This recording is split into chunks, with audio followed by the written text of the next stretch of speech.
and welcome to my review channel. This is my first review since making the channel, and it's going to be of Alien Romulus. I want to do a spoiler filled review of Alien Romulus, which I saw last week. I'm a big fan of the Alien franchise. My view on it is that Alien and Aliens are masterpieces, and I'm a massive defender of the assembly cut of Alien 3, just for background. I don't like the prequels that Ridley Scott made with the engineers and the black goo, because I like the idea that the alien is a monster just from the far reaches of space. It's this cosmic horror entity. We've got no idea where it came from. I like it mysterious, and any attempt to explain all that I'm not a big fan of. So, that's where I stand on the franchise. In terms of it being integral, I've long wanted an Alien 5, a fully fledged Alien 5, and not something that's chronologically set between any of the other films. But, I was open to this, and when I saw that Fede Alvarez was doing it, I was quite happy, because his Evil Dead's great, Don't Breathe is great, so I was willing to give this one a chance. I was excited to give it a chance. And I would give it probably about 7 out of 10. Maybe a 6.5, 7 out of 10. It was like a lot of people have said, it's kind of a greatest hits, really. There's a lot of fan service in there. There's a lot of things that we've seen in other films. But it uses it pretty well. It's good. So what's the plot? Okay, so in 2142, which I think's about 20 years after the events of the first Alien film, Weyland-Yutani probe is out in space. It's looking over the wreckage of the Nostromo, and it comes across this cocoon in space. And it turns out that when they drag that inside, it contains Big Chap, who was still alive. And Big Chap is the alien from the first film. I'm not sure if I like the idea of bringing this alien back, to be honest, but I was willing to go along with it. Whatever. If the film's good, then whatever. But one question I did have, and I don't like to go into plot holes and list plot holes instead of doing a review. I don't think a review should just be a list of plot holes, basically. But one thing that I didn't really understand, I have to say, is when they brought Big Chap back in, he had or she, I don't know if it's a he or she, but Big Chap had a cocoon of thick resin all around it, and that cocoon obviously looked like it was made from gallons and gallons of some kind of resin that hardened, and I want to know where that came from. Was it all in a sack inside the alien, stuffed between its organs somewhere? Can they do that? I wasn't too sure about that, but it doesn't matter anyway. So they drag this thing in, and it's a research space station that they drag it into, and so they start doing a bunch of experiments there. And later on we find out it involves the black goo, which I wasn't a fan of. But months later, there's a colony called Jackson Star, LV-410. And on this star, which is a mining colony, it's not literally a star, it's like a moon or something, or a planet. But there's a bunch of young people, and one of them is the main character, Rain Carradine. They're basically working in indentured servitude for Weyland-Yutani Corporation, mining. I'm not sure why mining would be done by humans at this point, why it wouldn't be fully automated, but, it doesn't matter. It doesn't matter too much. Anyway, she and her friends, they have, Rain at least has her number of hours until her contract ends suddenly increased. She can't leave, and she wants to go somewhere where she can see sunlight, because there's no sunlight on LV-410. So she and her friends hatch a plot to get away from the mining colony and maybe get somewhere a bit nicer. And in order to do so, they need some cryopods, which are up on the research station where all the xenomorph experiments were being done by Weyland-Yutani. And this space station's been wrecked, because the aliens are on it. It's not working very well anymore. There's no one there. And they need to go up there. They need to get these cryopods, because the place they want to go is a long way away, and they need to travel for 9 years. They need to freeze themselves to do it. So they decide to head up there. Now, Rain has got this android brother with her, not literally her brother, but an android that's broken down, that her father rescued from a scrap heap years ago, and it's like a surrogate brother to her. So she wants to take this android called Andy with them. In fact, her friends insist on it because they need a Weyland-Yutani synthetic to gain access to the areas of this space station so they can get the cryopods. So they all take off, and this is another small sort of gripe really about plot holes, I suppose. Not to dwell on it, but they just sort of leave in full view of everyone, and when they get up there, Andy can use his finger to get into different areas. They switch all the equipment in the research station on, and you would imagine that this research station would send off some kind of signal at that point to Weyland-Yutani, that they would realise that someone's tampering with, interfering with their equipment, going in there, going into their very valuable research facility that they've inexplicably just sort of left floating up there.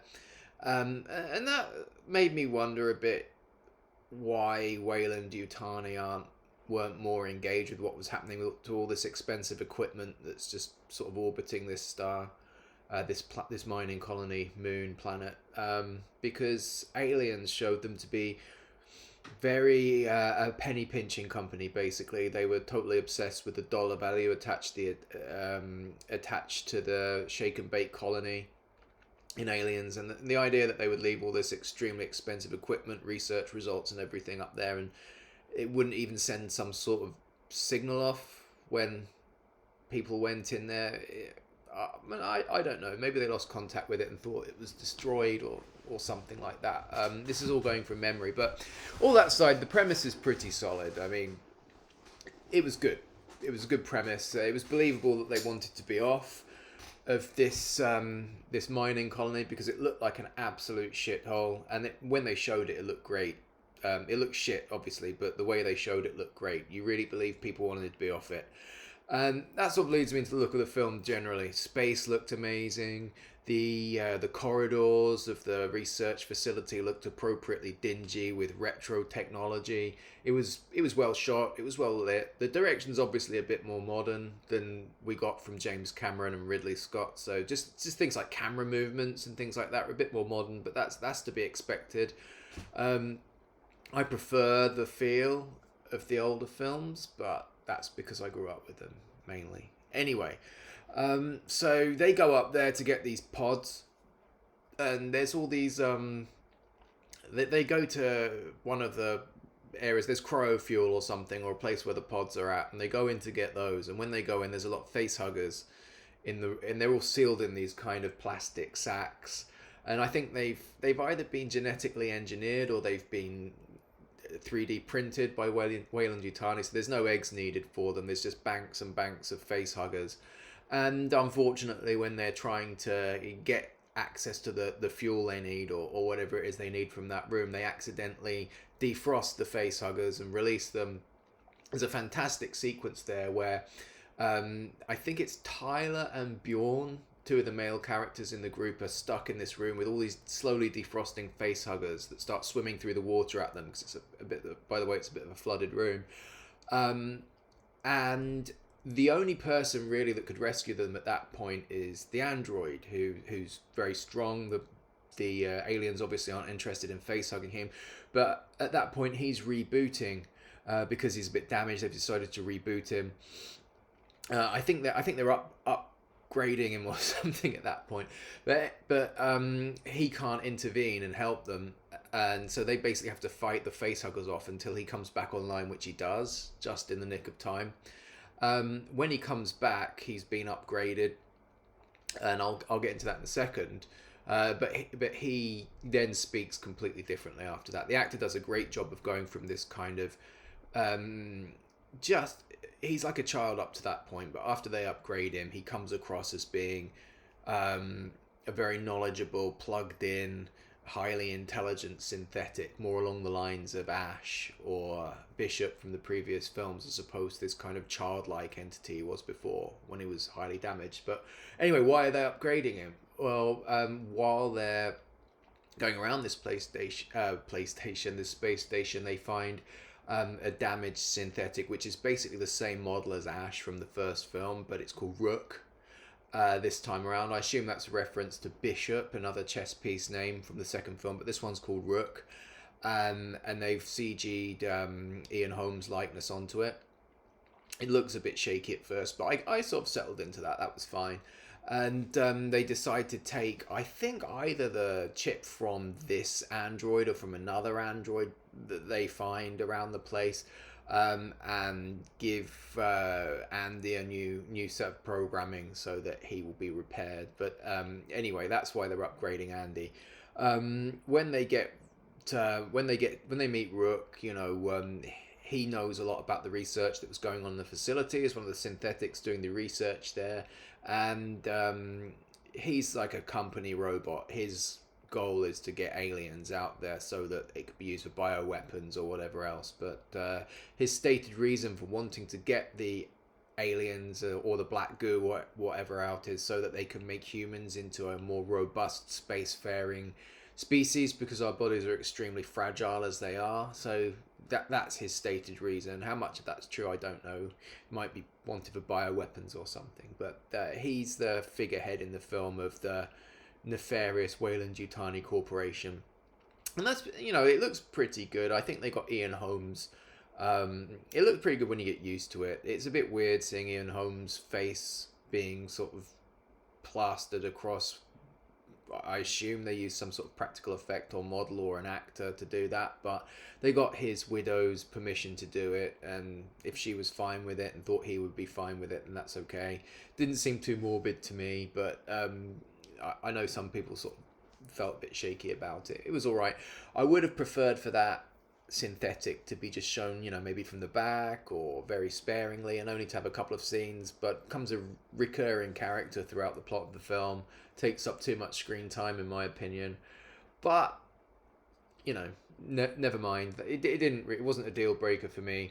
I did have some issues with some parts of the film, and I'll get to those later. But the positive parts, there were a couple of great action sequences in this. One of them was when, like I mentioned, they get stuck in the room with face huggers and they're all slowly defrosting, and then Andy's upgrade finishes just in time for him to grab one of the face huggers before one of the characters gets face hugged. That was fantastic. That was one of the best sequences in the entire franchise. And there's a pretty cool sequence later on where they want to kill a bunch of aliens that are about to attack them, but they can't because the acid will spill out and eat through the hull and they'll get sucked into space and die. So they turn the gravity off. They have the ability to do that, by the way. It's established early in the film, but they turn the gravity off and they shoot up the aliens with these highly advanced pulse rifles, and all of the blood. I mean, it's a bit convenient the way the blood just swirls around in a circle, but all the blood just sort of swirls around in a circle, doesn't touch the sides of the ship, and they don't end up sucked out into space as a result. But that leads to a great sequence where they have to go down a corridor that's filled with alien blood, acid blood in zero gravity, without it getting on them and eating their flesh off, and that's a very tense and well done scene. So those two sequences are fantastic. There's other sequences I felt either were too long or too short. The pacing felt off. There's one where they have to tiptoe through a room of face huggers, and they've achieved this by making the room as warm as a human body, because it's been established that face huggers latch onto a thermal signature, and that's how they know people are around to face hug them. So they put the temperature of the corridor up and then try and tiptoe through that, get by the space huggers that way, and face huggers that way, and I felt that went on too long. They were walking for a long time and probably making too much noise while they were doing it. And then there was other parts where they established something cool and just seemed to cut away from it far too soon, or they finished it far too soon. There's one scene where Kay, one of the characters who it turns out is pregnant, and that plays a big role later on, is crawling along under some grating. She wants to slip away from where she knows a xenomorph is, and the xenomorph comes out of another room and it plunges down and lands very noisily on top of the grating above her. So she's crawling along through this narrow space, and you see the face hugger kind of hissing through the grating at her, or whatever it's doing. And I thought that would be a long, tense scene where she's trying to get away from it and stay underneath it instead of it being able to pull her out. But then it just leaves because it wants to drag someone's body away or something, and that could have gone on for longer, and it's just sort of over. And there's another thing which could have they could have made more of. They have a device in the film, and it's a very strong orange light. It's a diagnostic device of some sort, and if you shine it, it will show what's inside your body. So if you shine it by your arm, it shows where the bones are.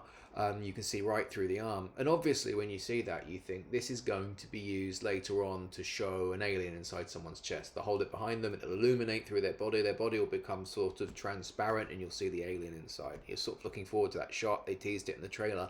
And when it happens, they just show it in the most minimal way.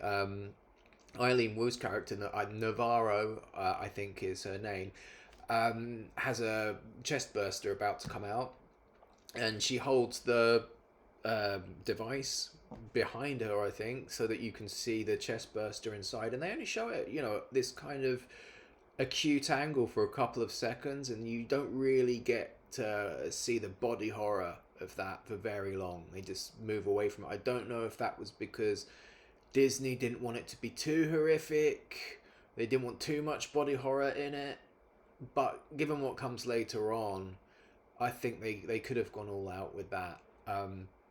I do think that the chest burster comes out much too quickly. It's about 5 minutes in film time between when she gets impregnated with the embryo from the facehugger and when the chest burster actually comes through her chest plate. It was established early on in the franchise in the first Alien that it takes a little while for the xenomorphs to burst out to become a chest burster from a xenomorph embryo. I think Kane had the face hugger on his face, and he was out and about walking around. I think it was a few hours actually after the dead face hugger fell off him, a few hours after that he was having a meal with the rest of the crew, and it burst out him in that iconic scene. So it's a few hours, but in this one it was it was only a couple of minutes, and you can sort of maybe explain that way by saying, well, these are aliens that have been bioengineered by Weyland-Yutani, so maybe they've made them more deadly or something, or faster, or more, they've perfected them even more than the perfect organism, if that makes sense. So you can kind of fill that stuff in. Maybe they did in the film and I wasn't paying enough attention, because I'm a horror fan. I want to see body horror, I want to see blood and guts, and some of the science stuff, maybe I wasn't listening closely enough. But at any rate, in terms of viewer experience, it's a bit more tense when it takes a little, when you don't know when the chest burster's coming, but you didn't know in the first one. Having said that, it came as a surprise, I suppose. So later on in the film, when the final monster comes, that seems to grow to an enormous size, about 7 feet tall in a matter of about 90 seconds. And I don't know where all this biomass is coming from sometimes. I mean, I don't really know where Big Chap got all of the biomass to make the thick cocoon that protected him from space, and I'm not sure how xenomorphs grow so big so quickly. That was an issue really in the first film, to be honest.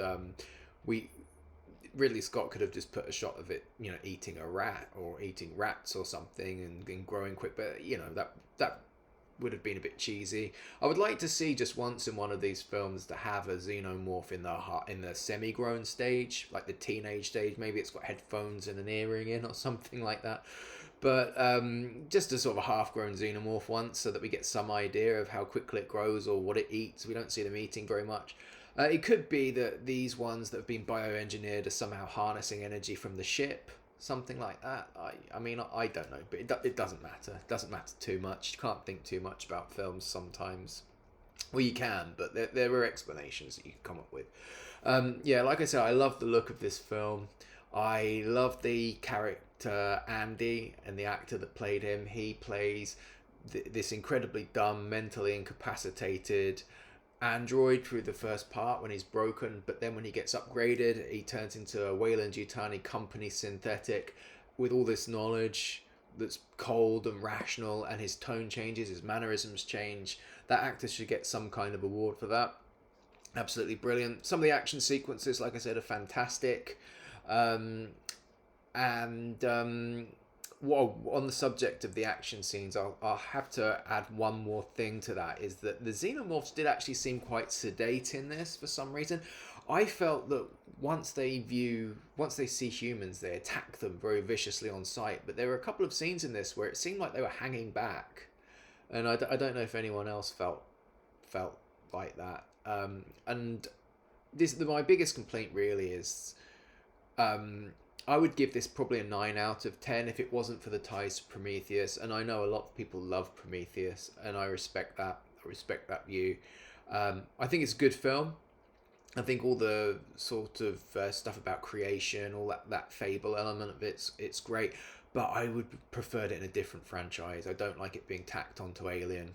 I think it demystified the aliens a lot, and this film, probably because Ridley Scott was the producer, ties into that a bit too much for me.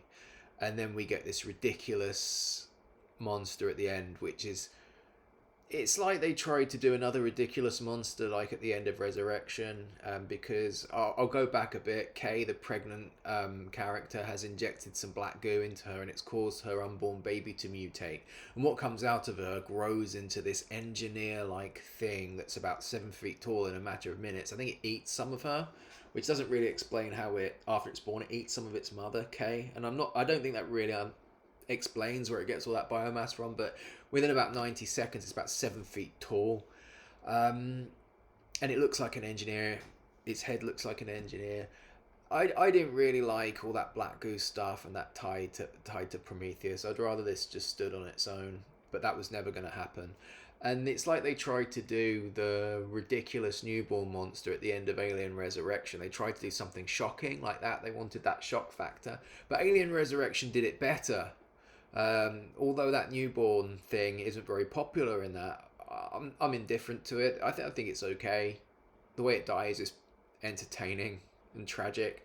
I think they wanted that shock factor, and they tried to recreate that, but Alien Resurrection did it better. And I think without the black goo element, they wouldn't have done something like that. We could have just had a better, more traditional ending like we got at the end of Aliens, when Ripley's in the loader and she's fighting the alien queen.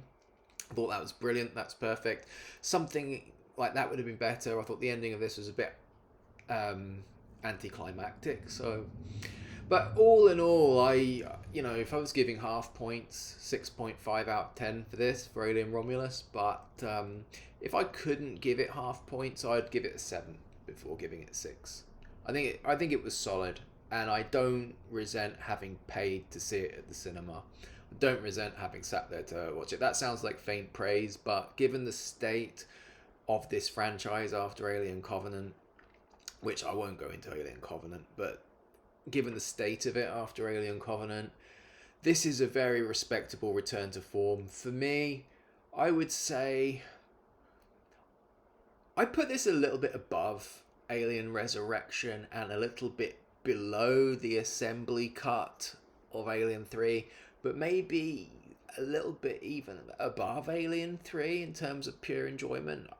For me, the quality, it sits between the theatrical and the assembly cut of Alien 3. I think the assembly cut of Alien 3 is fantastic, and I think they managed to recreate something close to what Fincher might have wanted. I like Romulus better than Resurrection, I would say. Resurrection's grown on me over time, so that's praise to say that this was a good return to form and better than Resurrection, I think.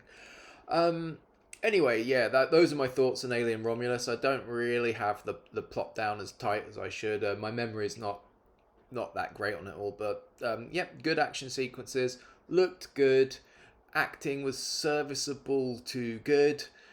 The Ian Holmes synthetic didn't bother me all that much, although I think it should have had less screen time. I think half the action sequences were great, half of them were either a bit too long or lacked impact or a bit too short. I like the gravity stuff. I like some of the new tech they use. I like the idea of freezing a facehugger's tail to try and get it off someone's face. Some of the ideas the characters were coming up with were satisfying, cool to watch. There's a lot to like here. I hope they make another one. So yeah, that's it. Those are my thoughts on Alien Romulus. Thank you for watching.